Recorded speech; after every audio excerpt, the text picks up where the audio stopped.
ദുഃഖകരമായ ഒരു വാർത്തയിലേക്കാണ് നമ്മൾ ആദ്യം പോകുന്നത്. കൊച്ചി നഗരത്തിൽ സ്വകാര്യ ബസിന്റെ അമിത വേഗം യുവാവിന്റെ ജീവനെടുത്തു.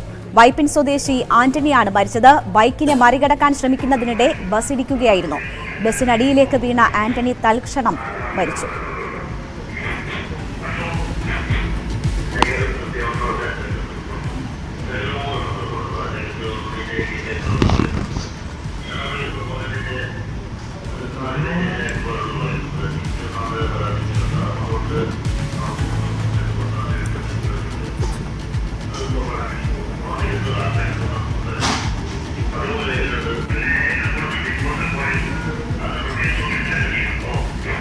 വിവരങ്ങളുമായി ഡാനി ഇപ്പോൾ ചേരുകയാണ്. ഡാനി, കൊച്ചിയിൽ പ്രൈവറ്റ് ബസിന്റെ മത്സരയോട്ടമൊക്കെ ഇതിനു മുൻപും പലതവണ നമ്മൾ കണ്ടിട്ടുള്ളതാണ്. അതിന് ഇരകളും ഉണ്ടായിട്ടുള്ളതാണ്. നോക്കൂ, വളരെ കുറഞ്ഞ സ്ഥലം മാത്രമേ അവിടെ ഉള്ളൂ എന്ന് മനസ്സിലാകും. എത്ര അലക്ഷ്യമായാണ് ആ ബസ് വരുന്നതെന്ന് നമുക്ക് മനസ്സിലാകും. ഒരു ജീവൻ എടുത്തിരിക്കുകയാണ്. എന്താണ് സംഭവിച്ചത്? രേണുക, ഇന്ന് രാവിലെയാണ് സംഭവം ഉണ്ടാകുന്നത്. വളരെ തിരക്കേറിയ മാധവ് ഫാർമസി ജംഗ്ഷൻ, കച്ചേരിപ്പടിയിലെ മാധവ് ഫാർമസി ജംഗ്ഷൻ, ഈ ജംഗ്ഷനിൽ വെച്ചാണ്. അതോടൊരു നാൽക്കവലയാണ്. ലൈറ്റ് സംവിധാനത്തോടു കൂടിയാണ് ഗതാഗതം നിയന്ത്രിക്കുന്നത്, സിഗ്നൽ ലൈറ്റുകൾ. ഇതിനിടയിലാണ് അവിടെ ലൈറ്റ് വാഹനം കടന്നു പോകാനായിട്ടുള്ള ഗ്രീൻ സിഗ്നൽ തെളിയുമ്പോഴാണ് അമിത വേഗത്തിലേക്ക് കടന്നു വരുന്ന നമുക്ക് ദൃശ്യങ്ങളിൽ കാണാം.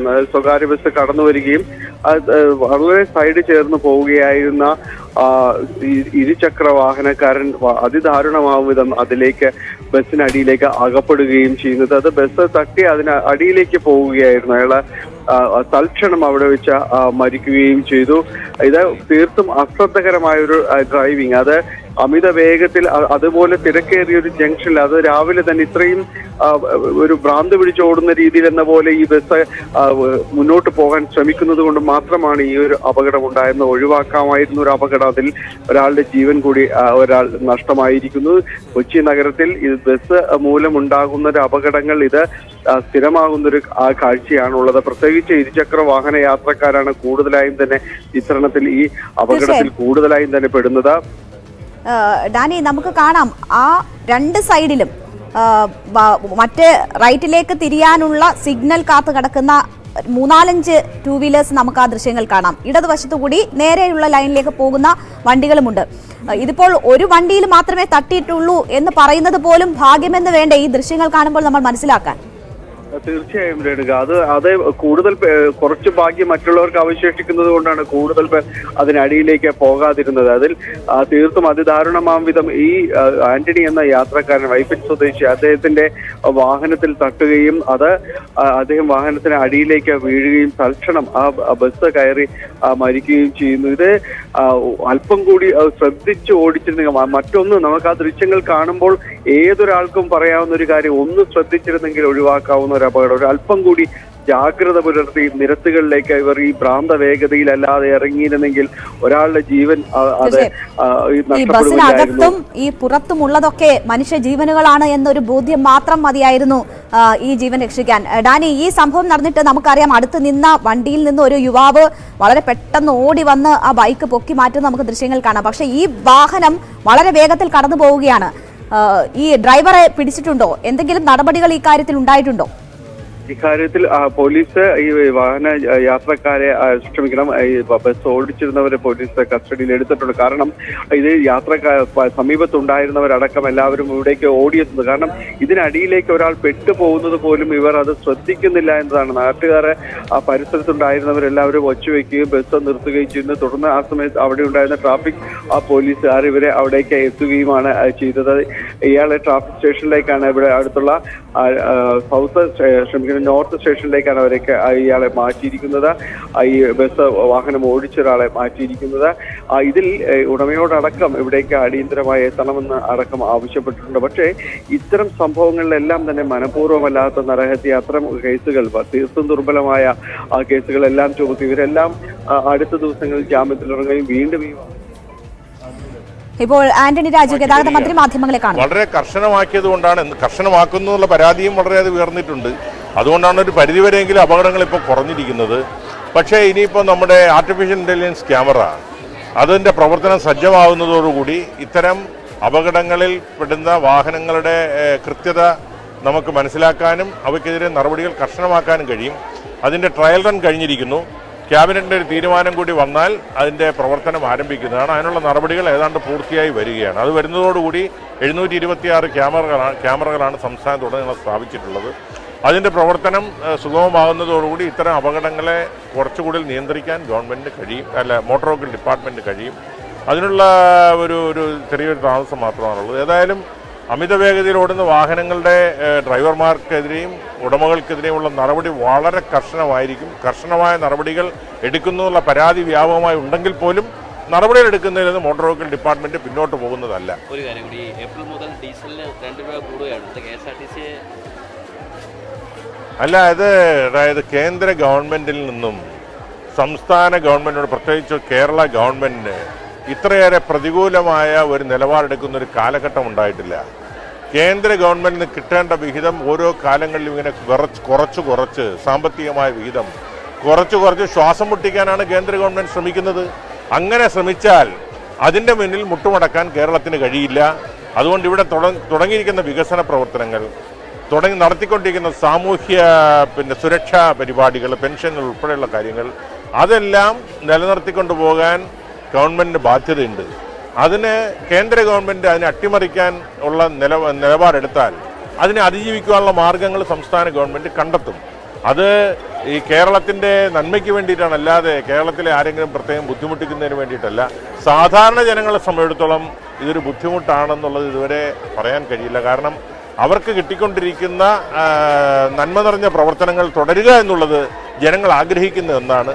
അതിനുവേണ്ടി ഗതാഗത മന്ത്രി ഈ വിഷയത്തിൽ തന്നെയാണ് ആദ്യം മാധ്യമങ്ങളോട് പ്രതികരിച്ചത്. എറണാകുളത്തുണ്ടായ അപകടം മാധ്യമങ്ങൾ ചൂണ്ടിക്കാട്ടിയപ്പോൾ എറണാകുളത്ത് മാത്രമല്ല സംസ്ഥാനത്തുടനീളം ഇത്തരം സംഭവങ്ങൾ ഉണ്ടാകുന്നതിൽ കർശന നടപടി സർക്കാർ സ്വീകരിക്കും, സർക്കാർ കർശന നടപടികൾ സ്വീകരിക്കുന്നുണ്ട്. അതുകൊണ്ടാണ് ഇപ്പോൾ അപകടങ്ങൾ കുറയുന്നത്. ആർട്ടിഫിഷ്യൽ ഇന്റലിജൻസ് സംവിധാനത്തിൽ പ്രവർത്തിക്കുന്ന ക്യാമറകൾ സ്ഥാപിക്കാൻ തീരുമാനിച്ചിട്ടുണ്ട്. അതിൽ കൂടുതൽ വ്യക്തമായ വിവരങ്ങൾ ലഭ്യമാകും. ഈ അശ്രദ്ധമായി വണ്ടിയോടിക്കുന്ന, അമിത വേഗത്തിൽ വണ്ടിയോടിക്കുന്ന വാഹനങ്ങളുടെ വിവരങ്ങൾ കൃത്യമായി ശേഖരിക്കാനും അതിനെതിരെ കർശന നടപടി സ്വീകരിക്കാനും ഉള്ള നടപടികളിലേക്ക് കടക്കുകയാണ് എന്നാണ് ഗതാഗത മന്ത്രി പറഞ്ഞത്. ഡാനി ഇപ്പോൾ തുടരുന്നുണ്ട്. ഡാനി, സർക്കാർ ഈ വിഷയത്തിൽ ഇപ്പോൾ കൃത്യമായ നടപടികൾ സ്വീകരിക്കുന്നുണ്ട്, അത് അപകടങ്ങൾ ഒരു പരിധിവരെ കുറയ്ക്കുന്നുമുണ്ട് എന്ന് ഗതാഗത മന്ത്രി പറയുന്നു. അപ്പോൾ പോലും ഒരല്പം ശ്രദ്ധിച്ചിരുന്നെങ്കിൽ ഒഴിവാക്കാൻ കഴിയാമായിരുന്ന ഒരു അപകടം, ഒരു ജീവൻ, അതിന്റെ ദൃശ്യങ്ങളാണ് നമ്മൾ കണ്ടുകൊണ്ടിരിക്കുന്നത്. ഈ വിഷയത്തിൽ തന്നെയാണ് ഗതാഗത മന്ത്രി പ്രതികരിച്ചതും. എന്തൊക്കെ നിയമങ്ങൾ ഉണ്ടായാലും വാഹനം ഓടിക്കുന്ന ആൾ ശ്രദ്ധിക്കുക, മറ്റുള്ളവരുടെ ജീവന് വില കൽപ്പിക്കുക എന്നത് വളരെ പ്രധാനമാണല്ലോ. ഇവിടെ ഇപ്പോൾ വളരെ വേഗത്തിലൊന്നും ഓടി വരുന്ന ഒരു വാഹനമായി അല്ല, അത് ഒരു സിഗ്നൽ സ്ഥലത്താണ്. അവിടെ പാലിക്കേണ്ട ഒരു ശ്രദ്ധ മാത്രമല്ലേ അവിടെ വേണ്ടിയിരുന്നത്? അതില്ലാതെ പോയതല്ലേ ഈ ഒരു ജീവനെടുത്ത സംഭവത്തിലേക്ക് നയിച്ചത്? രേണുക, അത് മാത്രമാണ് കാരണം. ഇതിൽ കുറച്ചുകൂടി ഒരു ജാഗ്രത പുലർത്തിയിരുന്നെങ്കിൽ, കാരണം ഒരു അമിത വേഗത എന്ന് പറയുന്നത് നമ്മൾ ആ നിർത്തിയിട്ടിരുന്ന സ്ഥലത്ത് നിന്ന് സിഗ്നൽ കിട്ടി മുന്നോട്ട് നീങ്ങുമ്പോൾ പോകേണ്ട ഒരു വേഗതയല്ല അത് കുറച്ചുകൂടി റാഷായിട്ട് നമ്മൾ പറയുന്ന പോലെ തീർത്തും അശ്രദ്ധമായിട്ട് മുന്നോട്ട് നീങ്ങിയത് കൊണ്ട് മാത്രമാണ് ഒരാൾക്ക് ഇത് ജീവൻ നഷ്ടമായത്. ഇതിൽ നമ്മൾ ഇത്തരം നടപടികൾ എന്നത് സംബന്ധിച്ച് പറയുമ്പോൾ ഇതിൽ മണിക്കൂറുകൾ മാത്രം നീണ്ടു നിൽക്കുന്ന നടപടികൾ മാത്രമായി ഇത് ചുരുങ്ങുന്നു. ഇതിൽ കൃത്യമായ രീതിയിൽ എന്നും ഒരു മോണിറ്ററിംഗ് സംവിധാനത്തോടെ ഇത് മുന്നോട്ട് പോകാനായിട്ട് പോലീസിന് അവരുടെ പരിമിതികൾ കൊണ്ട് കഴിയുന്നില്ല. അത് ഇവർ ഈ കുറച്ച് ദിവസങ്ങൾക്ക് ശേഷം തന്നെ വീണ്ടും പഴയ രീതിയിലേക്ക് നമ്മുടെ നിരത്തുകൾ മാറും. പ്രത്യേകിച്ച് കൊച്ചിയിൽ അതിന്റെ ഒരു കൊച്ചിയിലെ എല്ലാ സമയത്തും നമ്മൾ കാണുന്നതും അത് തന്നെയാണ്. ഇപ്പോൾ ഈ അപകടത്തിൽ ഇന്ന് 2 ജീവനക്കാരെ നോർത്ത് പോലീസ് കസ്റ്റഡിയിലെടുത്തിട്ടുണ്ട്. പക്ഷേ ഇതേ സംബന്ധിച്ച് നേരത്തെ പറഞ്ഞതുപോലെ ഈ മനഃപൂർവ്വമല്ലാത്ത നരഹത്യകൾ അല്ലെങ്കിൽ ഇത്തരം അപകടങ്ങൾ, ഇതിലെല്ലാം അതിന്റെ ഒരു തുടർച്ചകളിലേക്ക് മാത്രമേ ഈ അപകടം വരികയുള്ളൂ. അതല്ലാതെ ഇന്ന് നഷ്ടമായ അയാളുടെ ജീവൻ, അതോടൊപ്പം അയാളുടെ കുടുംബം, ഈ കണ്ണീര്, ഇതെല്ലാം തോരാതെ തുടരുമ്പോഴും ഈ അപകടങ്ങൾ അതിനൊപ്പം തന്നെ മുന്നോട്ട് പോകും. കാരണം ഇത് ബസ് ഓടിക്കുന്ന ആളുകൾ തന്നെ പുലർത്തേണ്ട മര്യാദകൾ, ഇതെല്ലാം പല ഘട്ടങ്ങളിലായി കൊച്ചി നഗരത്തിൽ ചോദ്യം ചെയ്യപ്പെട്ടിട്ടുള്ളതാണ്. പലപ്പോഴും പരിശോധനകളിൽ വളരെ രാവിലെ തന്നെ നടത്തിയ പരിശോധനയിൽ പോലും ലഹരി ഉപയോഗിച്ചായി പലരും തന്നെ ബസ് ജീവനക്കാർ തന്നെ ലഹരി ഉപയോഗിച്ചായി തെളിഞ്ഞിട്ട് അങ്ങനെ പല കേസുകളും തുടർച്ചയായിട്ട് റിപ്പോർട്ട് ചെയ്യപ്പെടുന്നുണ്ട്. പക്ഷേ ഇപ്പോഴും ഇതെല്ലാം തന്നെ നിർബാധം തുടരുന്നു എന്നതാണ്. ഇത്തരം അപകടങ്ങൾ തുടരുന്നു, ഇത്തരം കുടുംബങ്ങളുടെ കണ്ണീരുകൾ തുടരുന്നു. പക്ഷേ വലിയ രീതിയിലേക്ക് മാറ്റങ്ങൾ ഉണ്ടാകുന്നില്ല എന്നതാണ് ഏറ്റവും സങ്കടകരം. വളരെ ചോര വീഴുന്ന നിരത്തുകൾ അത് തന്നെ തുടർക്കഥയാവുകയാണ് കൊച്ചിയിൽ. തീർച്ചയായും ഇത്തരം സർവീസുകൾ നടത്തുന്ന ഡ്രൈവർമാരുടെ മനോനില കൂടി പരിശോധിക്കേണ്ടതിന്റെ ആവശ്യകതയിലേക്കാണ് ഈ ദൃശ്യങ്ങൾ വിരൽ ചൂണ്ടുന്നത്. നോക്കൂ, എത്ര അലക്ഷ്യമായ ഒരു വണ്ടി ഓടിച്ചിരിക്കുന്നു. അതൊരു യുവാവിന്റെ ജീവൻ കവർന്നിരിക്കുന്ന ഒരു സാഹചര്യമാണ്. എന്ത് അത്യാവശ്യമാണ് അയാൾക്ക് സാധിക്കാനുണ്ടായിരുന്നത്?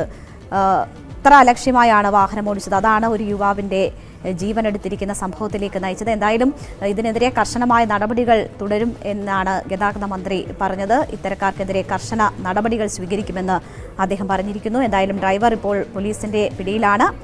കർശന നടപടികൾ ഉണ്ടാകുമെന്ന് നമുക്ക് പ്രതീക്ഷിക്കാം.